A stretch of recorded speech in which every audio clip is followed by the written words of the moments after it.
Welcome to today's sew along for our fun shorts, and you can use this sew along for the longer length Angelique shorts. The bones of both patterns are very similar, but the one we're going to be sewing today are the fun shorts. So the type of suggested fabric, I would suggest a hard woven fabric. So you're looking at a twill or a denim. Those are really quite the most ideal fabrics, and you want a good strong fabric because it's a slightly tight fit, so you don't want to have a loose woven fabric that will just come apart. You want a good strong fabric. So twill or denim, and denim is a type of twill. Those are your best fabric options.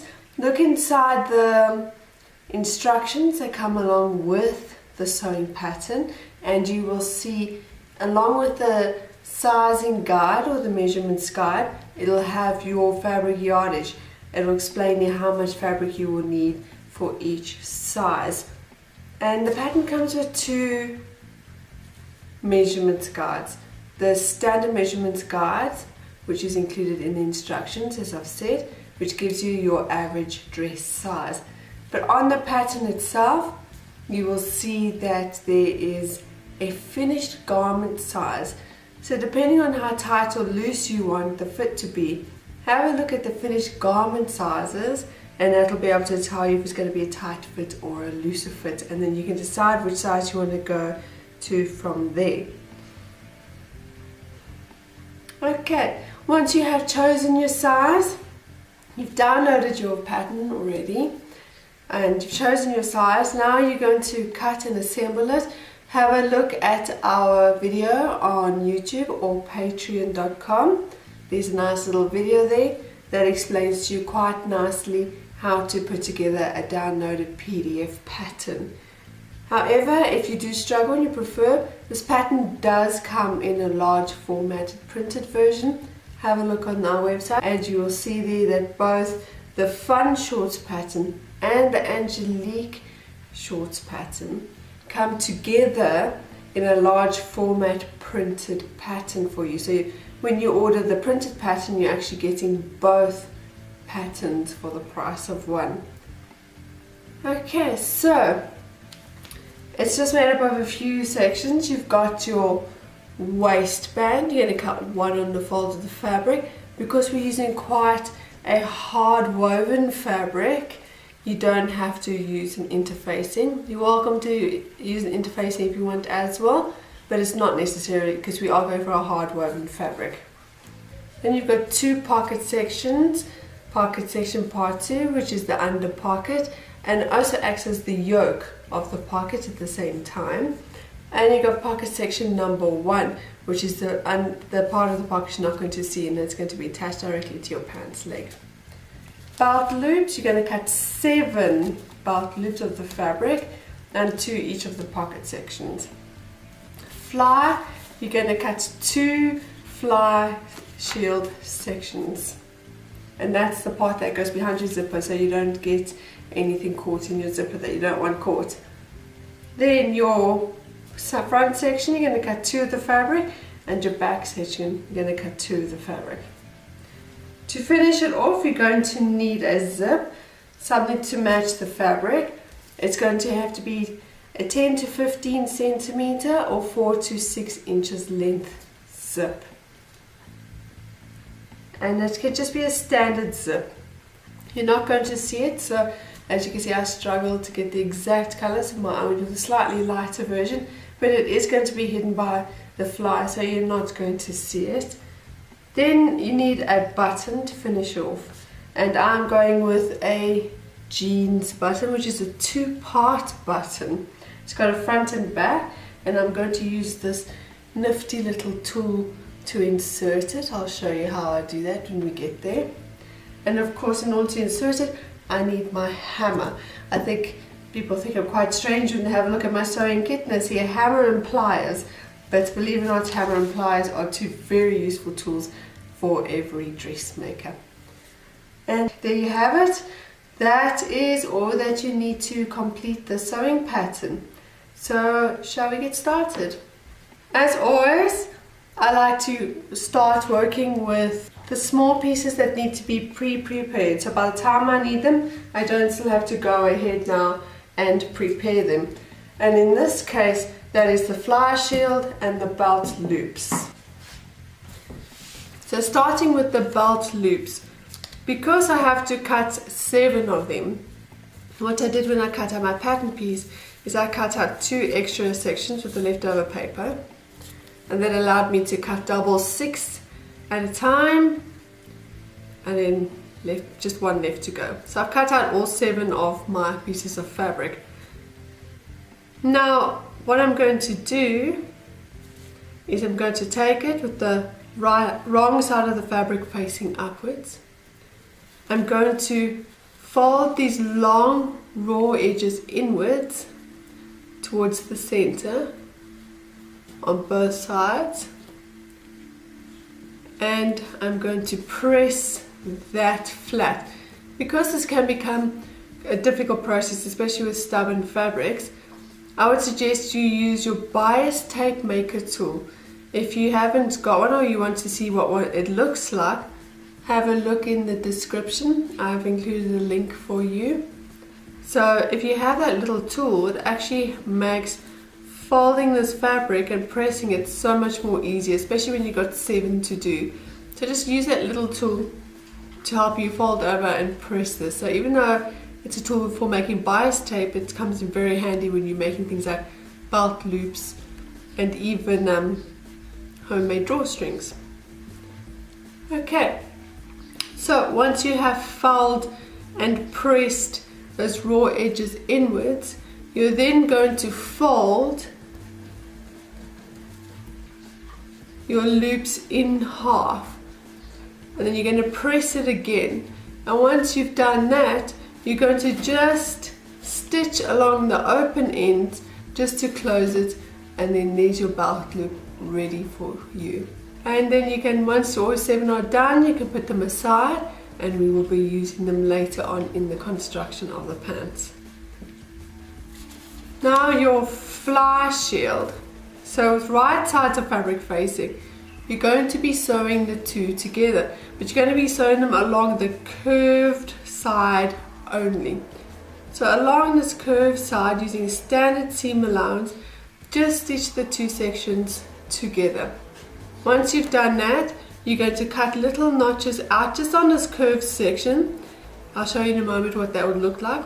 So you're going to cut those notches out, and what that is going to do is it's going to remove away excess fabric that's going to leave you with an untidy look. So if you just fold it without clipping it, which you can do, there's nothing wrong with it, it's just going to have a slightly untidy look. But if you clip away the excess fabric, it'll help remove that problem from happening.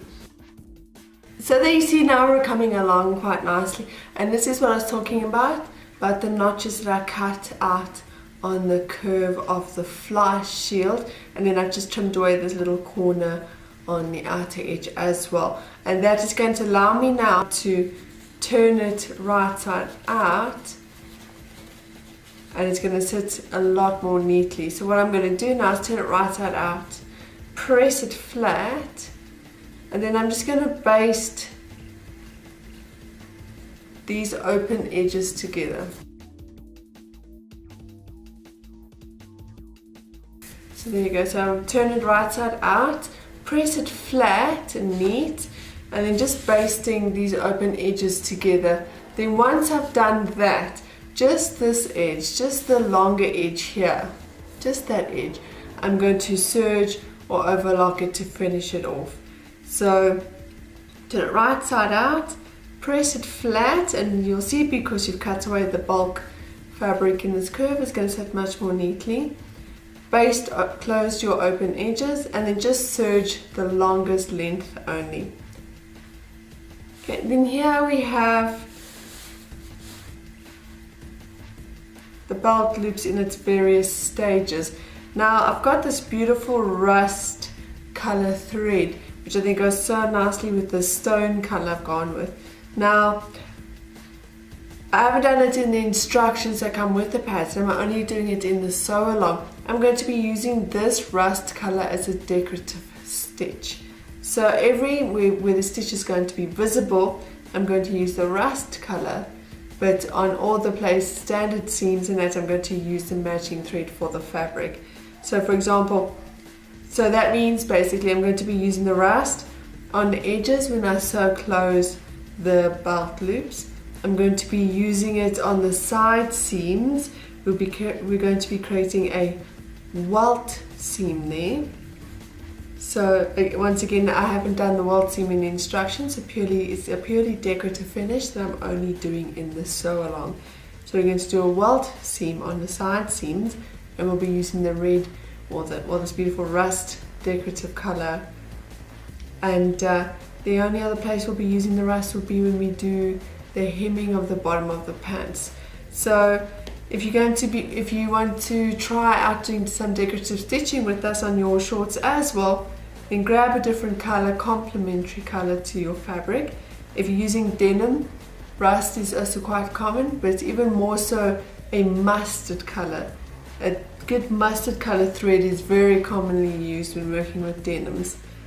So grab your color thread and then come and do your decorative finishes with me. So here we have in front of me the loops in all its different stages, the fabric as you cut it.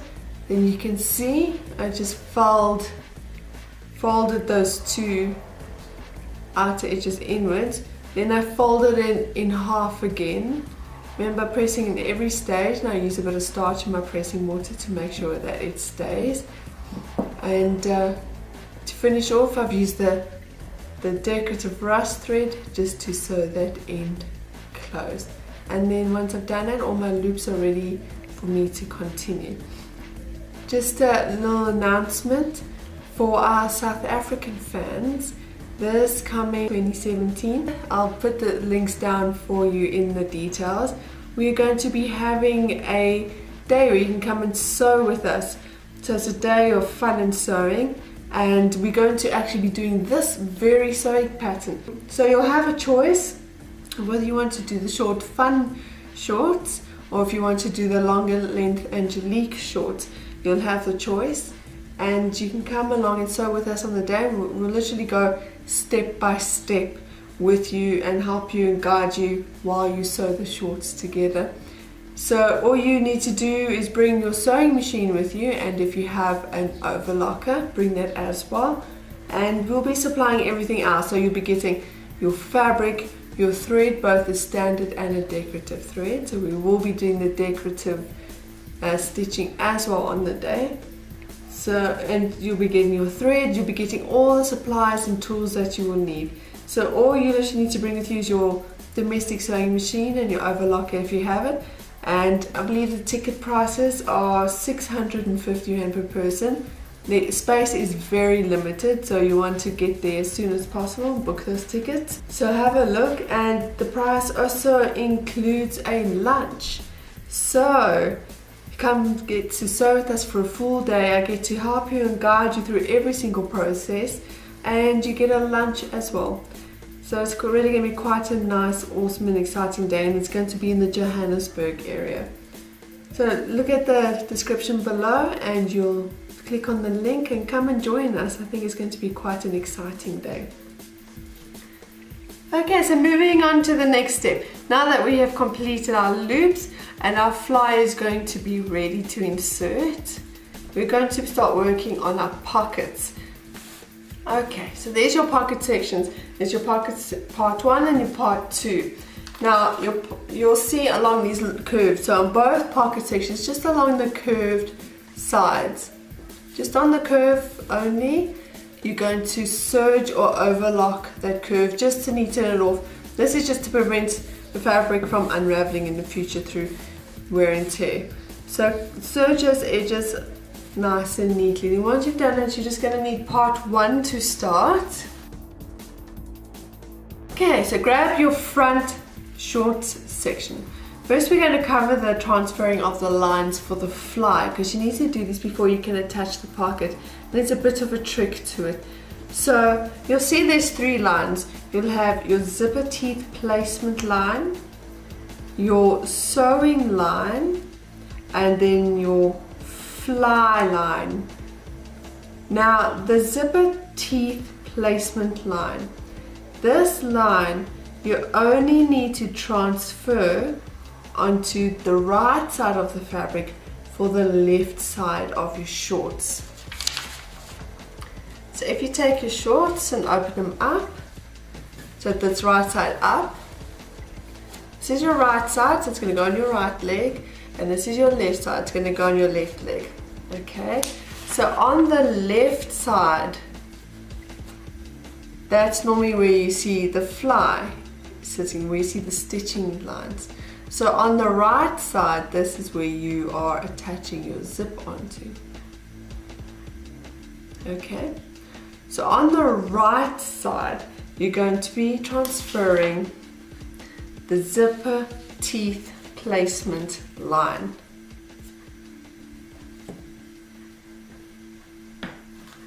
I'm going to use my chalk here. So on the right side of the right leg, so the right side of the fabric of the right leg, just transfer that line for your zipper teeth placement. Okay. Now on the right side of the left side of your pants, so this is on the, again on the right side of the fabric, but it's on the left. So on the left side, you're going to be transferring the marking for the fly stitching.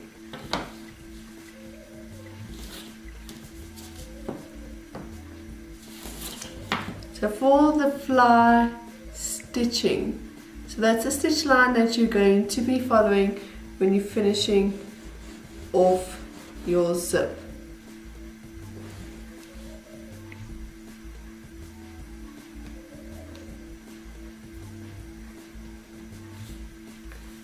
Okay, give it a nice curve. And that's on the right side of the fabric for the left leg. So the left leg on the right side of the fabric gets your fly, let's make it a nice curve, your fly stitching marking, and on the right side of the fabric for the right leg you're going to get your zipper teeth stitch marking. Okay.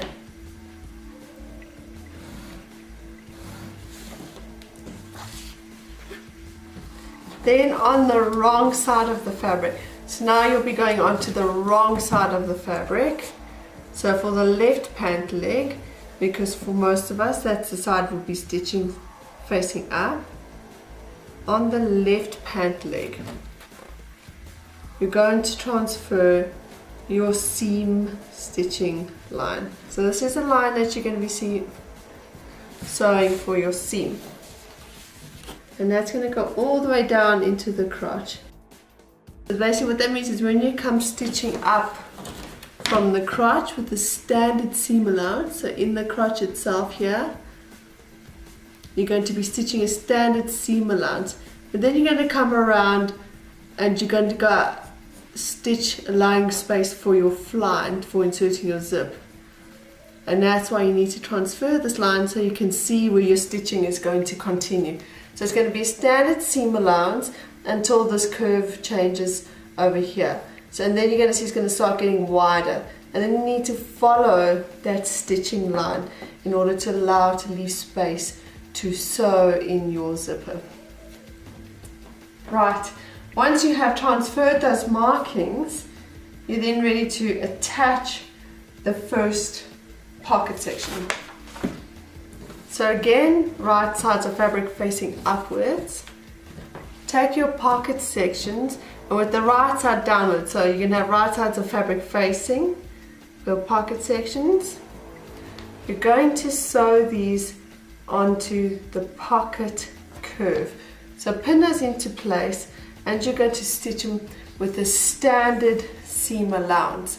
Once you've done that, and like we did with the fly shield, you're going to cut notches out along here. This is because this space is smaller, and once you finish stitching it, you're going to be forcing it to fold into a larger space than it can fit, and clipping it in this curve is going to allow it to fit neatly.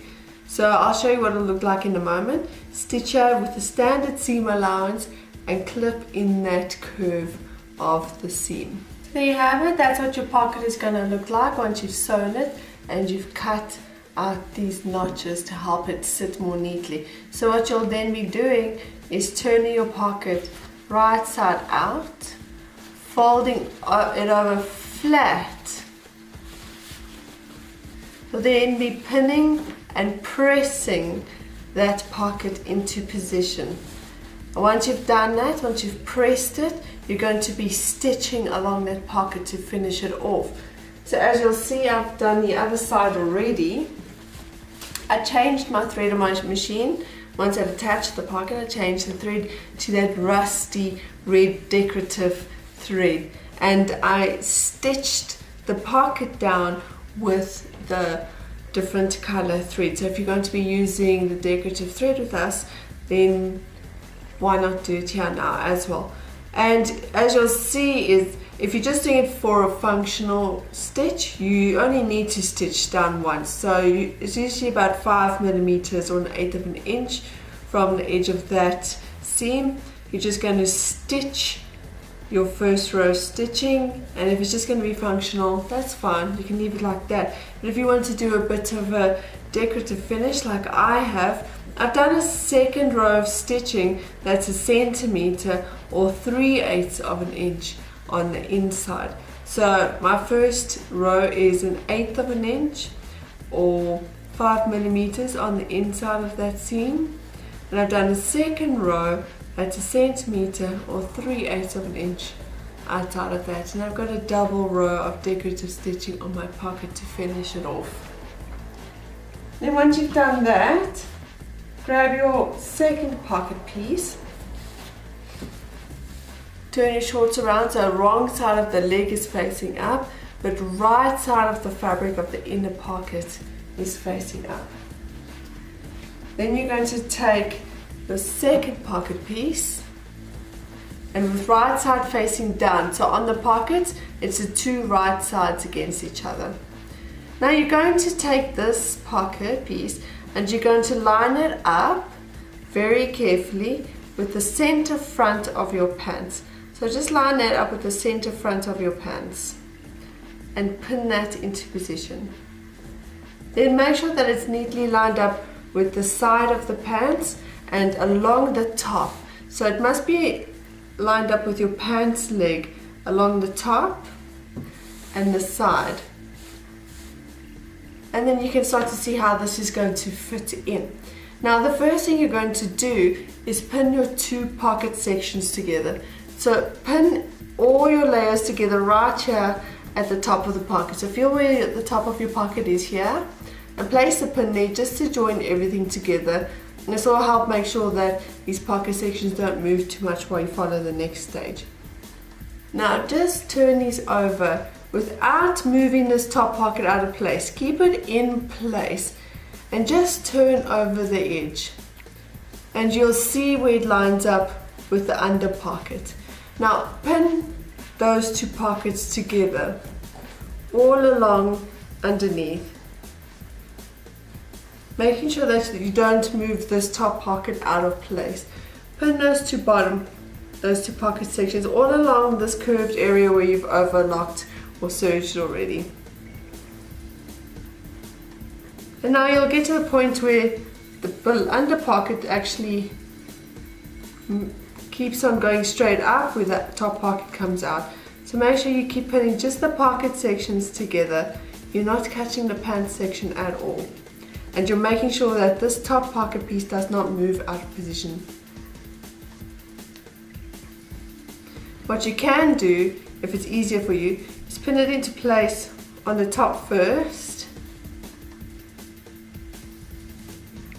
Then turn it over and repin it from the bottom.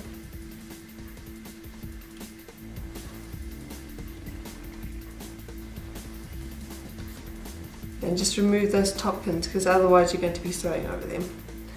Okay, so you'll see I've just pinned the two pocket sections together. I have not let this top pocket move out of place, but I'm not yet attaching it to the pants leg.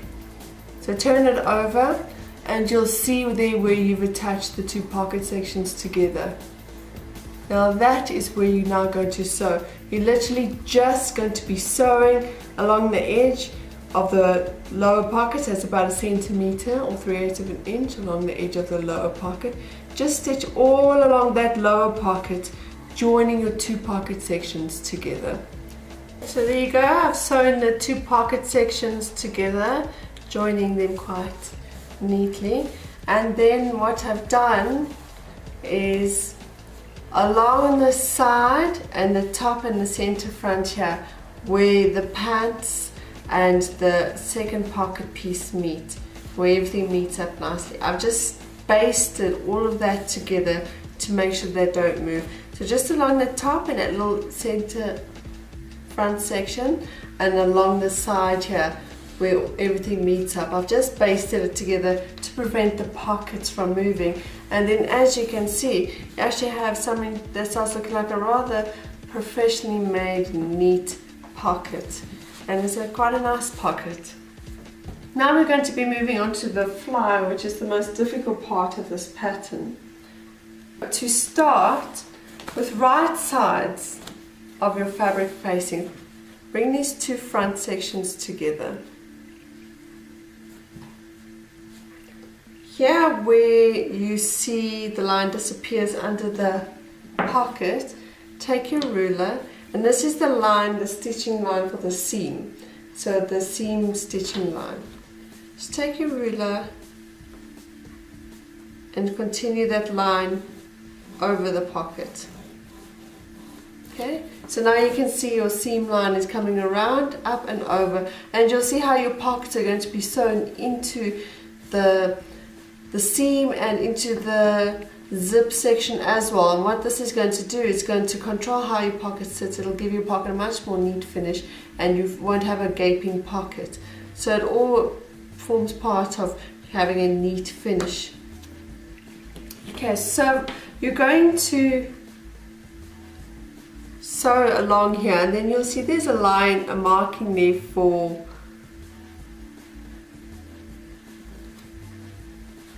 where your fly comes around this curve here. Just transfer the marking to the other side. Just across that seam line. So while you've marked across that seam line, what that means is from the bottom of your crotch up to that line.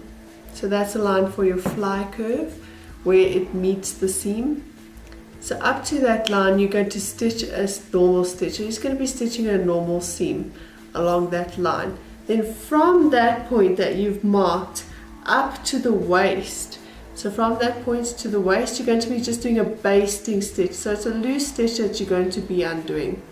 So from the bottom of the crotch up to that line, which is where your fly stitching line meets up with your seam stitching line, you're going to do a standard normal stitch, and then from that line up to the waist you're going to be doing a loose base stitch. Then you're going to press everything open and you're going to grab your zip and your fly shield so we can do the next section. Now you'll see I've done it. I've sewn that seam closed. I've sewn it just a standard stitch up until the point where the fly line meets the stitching line, and then from that point on I've just done a loose base stitch. And then here in this curve, so you'll see on the curve of these pants, your pants will be sitting quite tight and very, it won't want to take shape very nicely. So you'll see I've just clipped in there no more than 1 centimeter, 2 clips in that curve, just to help that seam to sit much better when I pressed it. And now, as you can see, I've also overlocked or serged the edge of the seam, and I've done each side separately just to finish that seam off. So just serge or overlock along the edge just to finish it off. Then you're going to grab your zip, and I've used a 6-inch or 15 centimeter zip. You're going to unzip it all the way to the bottom. Now on the zip itself, you'll see the teeth don't start all the way at the top. This is to allow you to include some of the zip into your seams without getting any of the teeth caught. So when you're doing this, when I say from the top of the zip, I mean from the top of the ribbon of the zip and not from the top of its teeth. So remember, working from the top of the ribbon, which is usually about 2 centimeters or 7/8 of an inch, or 1.5 centimeters or 5/8 of an inch from the top. It depends on the manufacturer. So take it from the top of the zip. You're going to be working just on the overlap of your pants. You're not going to be attaching this to your pants leg at all. In fact, if you attach it to your pants leg, you're going to find yourself in a bit of a pickle. To make sure you're only working with the inside overlap for your fly. And on the right pant leg where you've drawn that zipper placement line, you're going to line up your zipper. So the top of your zip, or the top of the ribbon of your zip, is lined up with the top of your pants. And in the teeth of the zip, you're going to lay directly on top of that line that you drew earlier. So place the teeth of the zip directly on top of that line that you drew earlier. And pin your zip into place, making sure the zip is facing down, and that means right side of the zip is facing right side of the fabric. So your zip must be facing downwards, and those teeth are being lined up on that line that you drew earlier. Okay, so then you're going to go, make sure you have a zipper foot on your machine, and you're going to baste that into place. Okay, so my zip is now basted to the front left side of my pants fly overlap. I'm then going to take the fly that I finished off earlier, because as you can see, I've pressed it, I've basted the open sides closed, and I've serged that full long length just to finish it off. I'm now going to take that, and again lining it up with the top of the overlap, not the pants. Remember, we're not sewing to the main pant section, we're only working with the overlap. So lining that up with the top, just pin it into place, matching up the two serged edges together. So these two, the seam that's been finished off and serged or overlocked, and your fly, you're going to match those two ends up together as far down as the fly goes. Now the fly will be a bit longer than the overlap, but don't worry, that's all for good reason in the design. Okay, now that you've done that, you're going to stitch it into place. You're going to be stitching the two together, sandwiching the zip between. So make sure when you're stitching this, you're still using your zipper foot on your sewing machine, and be careful not to catch the teeth of your zip, because you are sandwiching the zip between the two sections.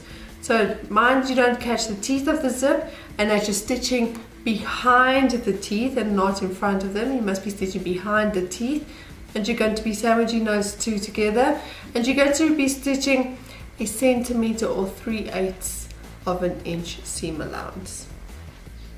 Okay, so you've done that, and you'll see you're actually halfway there, and sewing in your zip is a lot easier than you thought it was. It just seemed scary. So now we've sewn to the left pant leg your zipper and fly. Now you're going to be sewing the zip on the right pant leg. So close your zip all the way. Take your fly shield. You do not want to sew your fly shield right now. So make sure it is out of the way. So fold it back. And what I like to do is I like to pin it to this little seam that we've just sewn, that we've inserted the zip into. I like to pin it to that just to keep it from coming back, and keeping it out of the way. Take your zip ribbon and that seam and pull it all the way over to the opposite side. So then you'll see it'll be sitting on your overlap on the opposite side.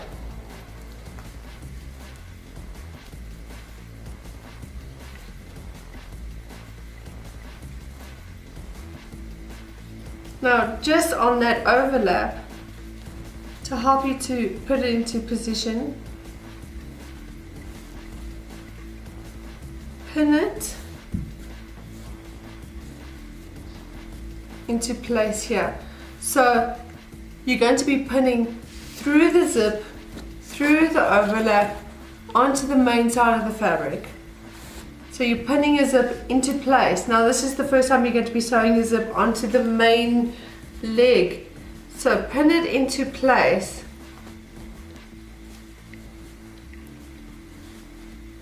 Okay, so it's just the zip and the overlap. The fly shields you're keeping out of this for now.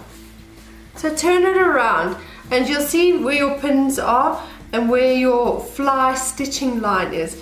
So just make sure your zip doesn't fall under that fly stitching line, because you don't want to sew your zip in.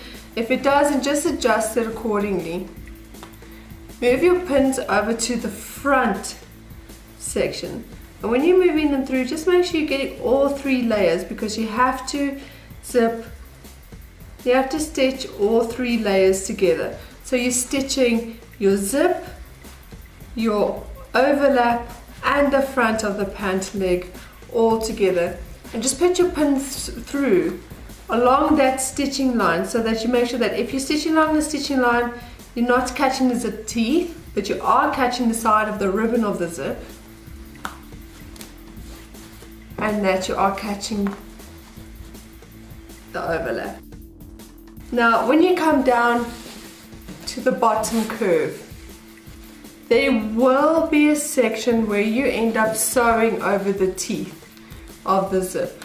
So don't panic, it's just when you're crossing over. So as you're crossing over that curve, there will be a small section where you're going to cross over the teeth of your zip. So don't panic about that. Okay, but as you're doing all of this, make sure you don't catch your fly shield. Your fly shield must stay out of the way. So the best thing to do is to stitch until you're midway in that curve. So you're going to stitch down all the way until you're about midway in your curve. Just make a marking there, and you're going to stop stitching there. So you're going to stitch down the side from the waist, catching all the layers. So you're catching the pockets, the main pants, the overlap, and the zip, everything except the fly shield. So you're going to sew all the way, catching all those layers until you're midway in your curve. When you're midway in your curve, you stop stitching. And then we will move on to the next section. So don't finish this curve at all. Go midway into your curve. You'll see you'll just sew over the zipper's teeth, and then you're going to stop stitching, and then we're going to move on to the next section. And there you go. So I changed my thread over to my decorative rusty red thread, and I stitched along here because it's part of a decorative feature. The fly normally is a decorative feature. So I've stitched down up until that marking that we made earlier. So now what you're going to do is you're going to go back to the back, and you're going to unpin your fly shield, and you're going to push it over your zip like that.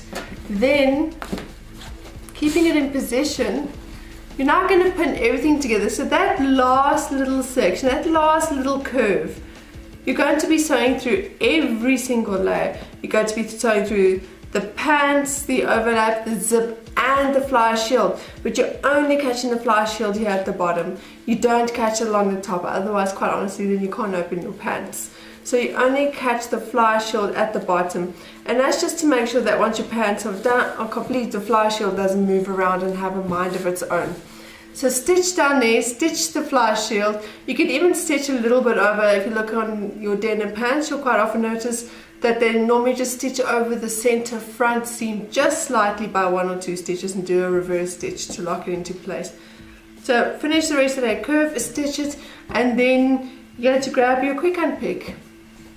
So there you have it. I have sewn that fly shield completely all the way around in my lovely decorative rusty thread. And if you look at the back, you'll see only the bottom here has caught the fly shield. The rest of the way the fly shield is open. So I'm going to grab what I called earlier quick unpick. In South Africa, I grew up knowing this as a quick unpick, but I believe the rest of the world calls it a seam ripper.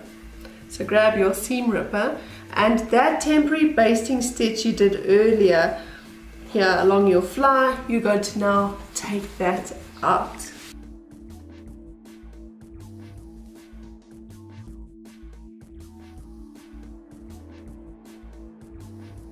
There you go, and now you'll see your fly is open and your zip is completely inserted. Now I bet that's not as difficult as you thought it was. Hey? There we go, your zip is finished and inserted. And your front of your pants is complete. Now you're going to grab your back of your pants. And this is much easier, I promise. All you need to do to complete the back of your pants is sew close the center back seam with the standard seam allowance. You'll press it open and serge it to finish off. And that will be the back of your pants, ready to go. And there's the back of your shorts ready to go. And all I've done is sewn, pressed and serged or overlocked that center back seam. So now you get to be joining your front and back pants together. So with right sides facing, first we're going to do the side seams.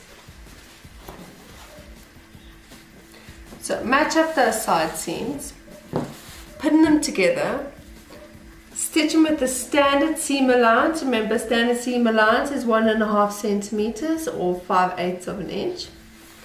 So stitch that with the standard seam allowance and serge and overlock it to finish that off. There you go, so I've stitched and I've overlocked and serged those side seams.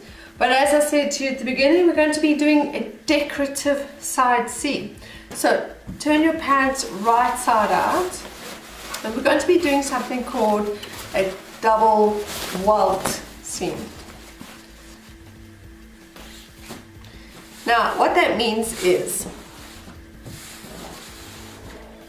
you're going to take your seam, you're going to press it towards the back of the leg pant.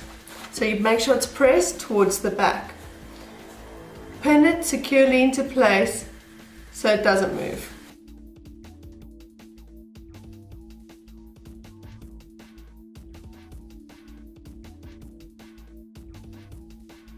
So remember, everything that's going to happen now in doing the seam is going to happen on the stitching, and everything's going to happen on the back of the leg, not the front leg.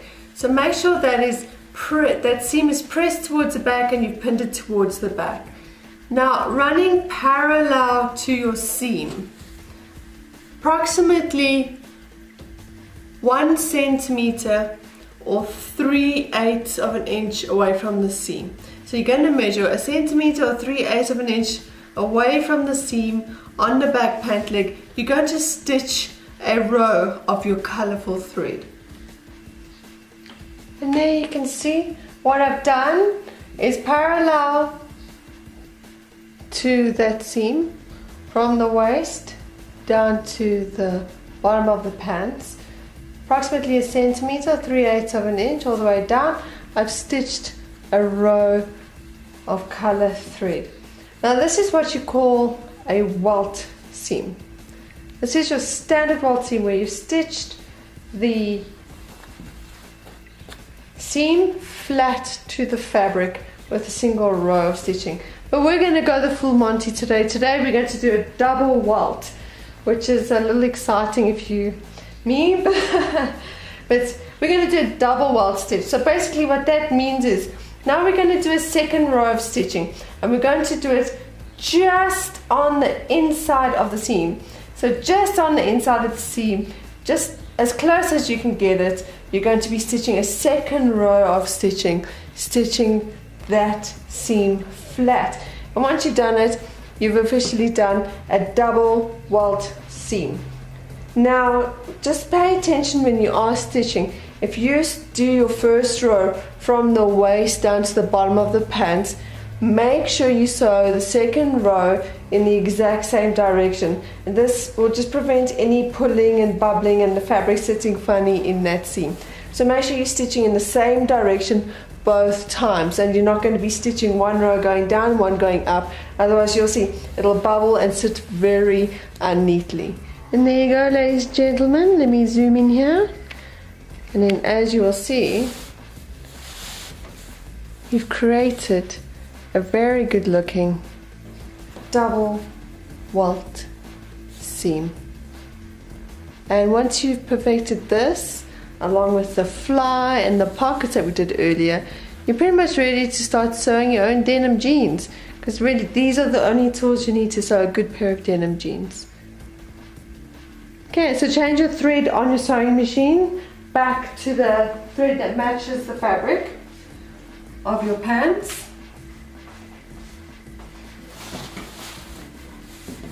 Turn your pants again so that they are wrong side out or inside out. Now you're going to be sewing your crotch seam closed. So just line up the seam in the center here, the actual seams. Line up the bottom of your pant legs. Then pin the seam together and sew it with a standard seam allowance. Press it and then overlock or serge it to finish it off. And once you've done that, you'll see your pants are really starting to come along now.